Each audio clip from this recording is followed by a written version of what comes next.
What a great honor to be able to introduce for the first time ever anywhere the 45th President of the United States of America, Donald J. Trump. Did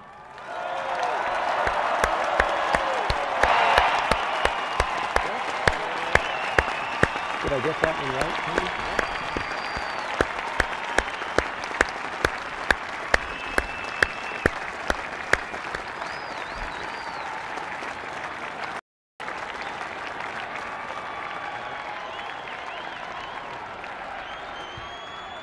Chief Justice Roberts, President Carter, President Clinton, President Bush, President Obama, fellow Americans, and people of the world, thank you.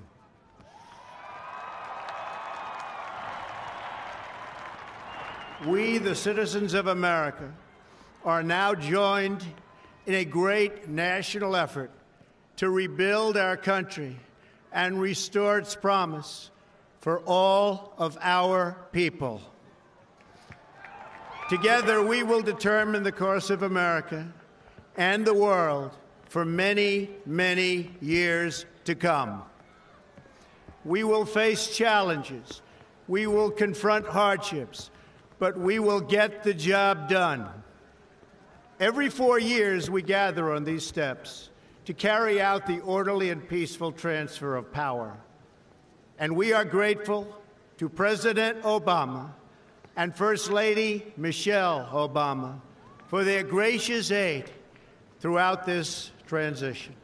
They have been magnificent. Thank you.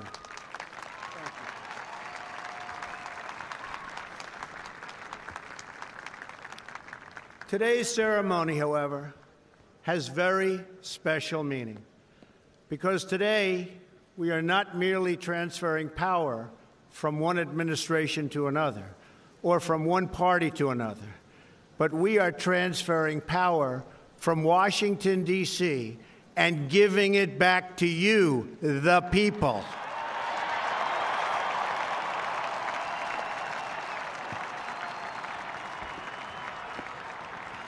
For too long, a small group in our nation's capital has reaped the rewards of government while the people have borne the cost. Washington flourished, but the people did not share in its wealth. Politicians prospered, but the jobs left and the factories closed. The establishment protected itself, but not the citizens of our country. Their victories have not been your victories. Their triumphs have not been your triumphs. And while they celebrated in our nation's capital, there was little to celebrate for struggling families all across our land.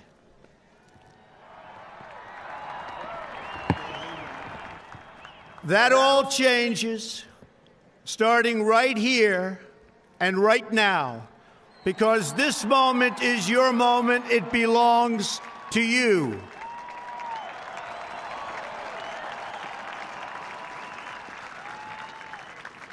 It belongs to everyone gathered here today and everyone watching all across America. This is your day. This is your celebration. And this, the United States of America, is your country.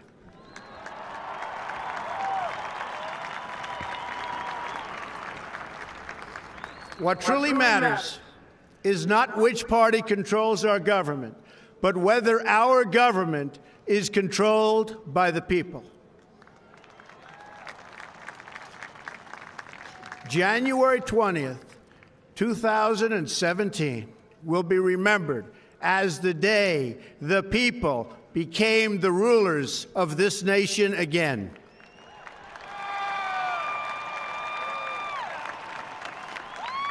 The forgotten men and women of our country will be forgotten no longer. Everyone is listening to you now. You came by the tens of millions to become part of a historic movement the likes of which the world has never seen before.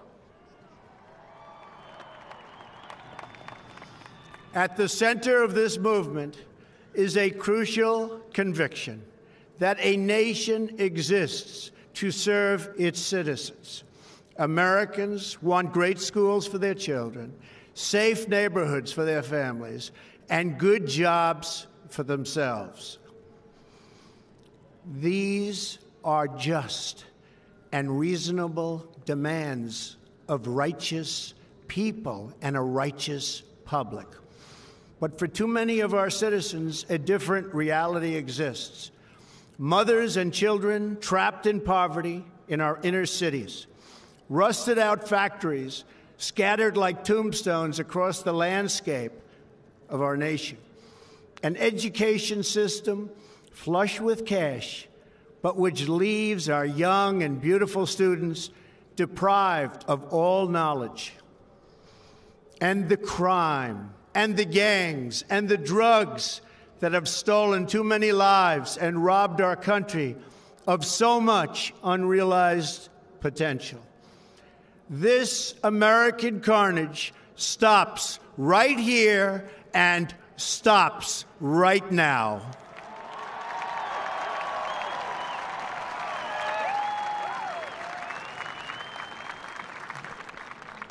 We are one nation, and their pain is our pain. Their dreams are our dreams, and their success will be our success. We share one heart, one home, and one glorious destiny. The oath of office I take today is an oath of allegiance to all Americans.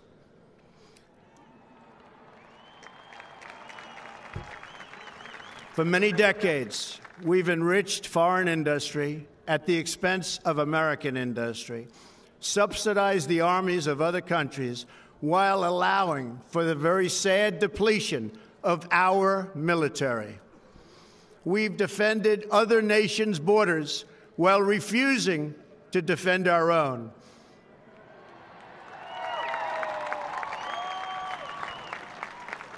And spent trillions and trillions of dollars overseas while America's infrastructure has fallen into disrepair and decay. We've made other countries rich while the wealth, strength, and confidence of our country has dissipated over the horizon. One by one, the factories shuttered and left our shores, with not even a thought about the millions and millions of American workers that were left behind. The wealth of our middle class has been ripped from their homes and then redistributed all across the world. But that is the past, and now we are looking only to the future.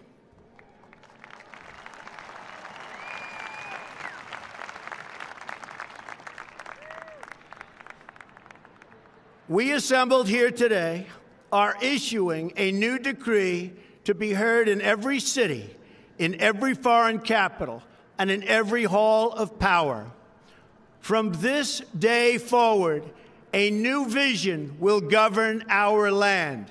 From this day forward, it's going to be only America first.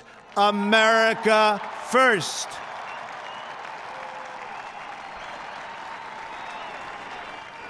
Every decision on trade, on taxes, on immigration, on foreign affairs will be made to benefit American workers and American families.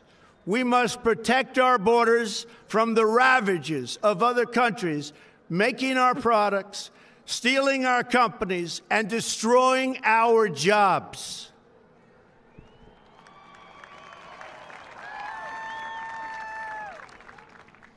Protection will lead to great prosperity and strength. I will fight for you with every breath in my body, and I will never, ever let you down.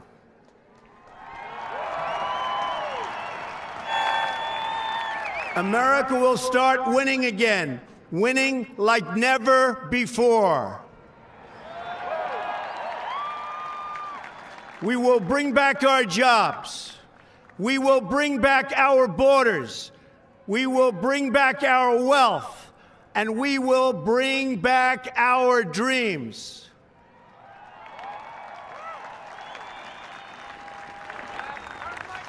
We will build new roads and highways and bridges and airports and tunnels and railways all across our wonderful nation.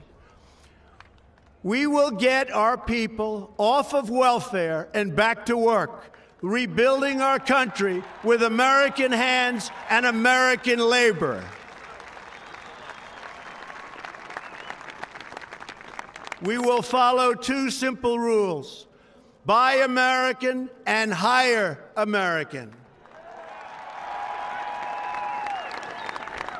We will seek friendship and goodwill with the nations of the world, but we do so with the understanding that it is the right of all nations to put their own interests first.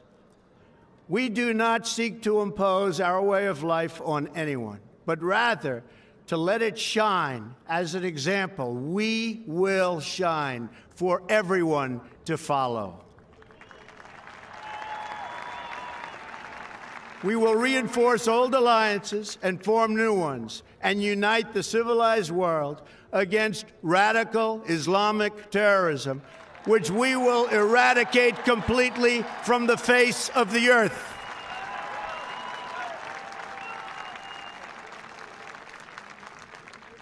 At the bedrock of our politics will be a total allegiance to the United States of America.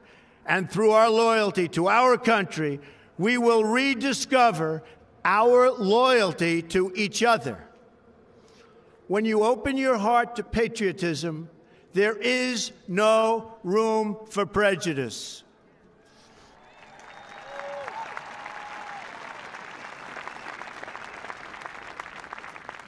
The Bible tells us how good and pleasant it is when God's people live together in unity.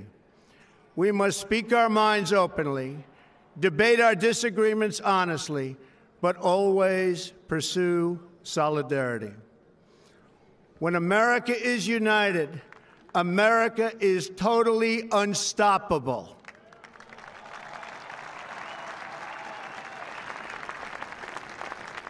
There should be no fear.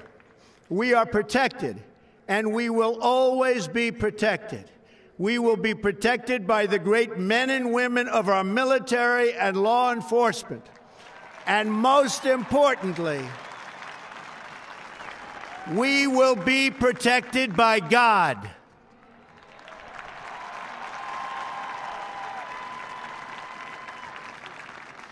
Finally, we must think big and dream even bigger. In America, we understand that a nation is only living as long as it is striving. We will no longer accept politicians who are all talk and no action, constantly complaining but never doing anything about it.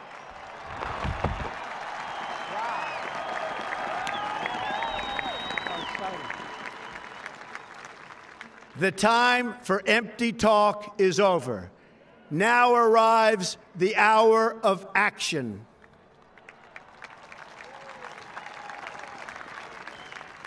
Do not allow anyone to tell you that it cannot be done. No challenge can match the heart and fight and spirit of America. We will not fail. Our country will thrive and prosper again. We stand at the birth of a new millennium, ready to unlock the mysteries of space, to free the earth from the miseries of disease, and to harness the energies, industries, and technologies of tomorrow. A new national pride will stir our souls, lift our sights, and heal our divisions. It's time to remember that old wisdom our soldiers will never forget, that whether we are black or brown or white, We all bleed the same red blood of patriots.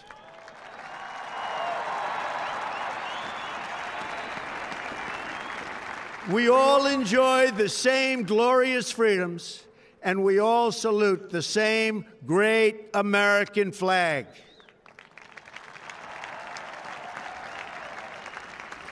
And whether a child is born in the urban sprawl of Detroit or the windswept plains of Nebraska, they look up at the same night sky, they fill their heart with the same dreams, and they are infused with the breath of life by the same almighty Creator.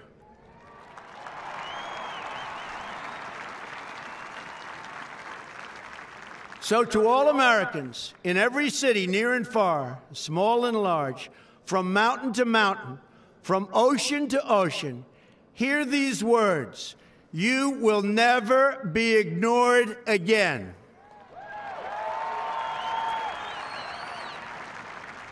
Your voice, your hopes, and your dreams will define our American destiny. And your courage and goodness and love will forever guide us along the way. Together, we will make America strong again. We will make America wealthy again. We will make America proud again. We will make America safe again. And yes, together, we will make America great again. Thank you, God bless you, and God bless America. Thank you. God bless America.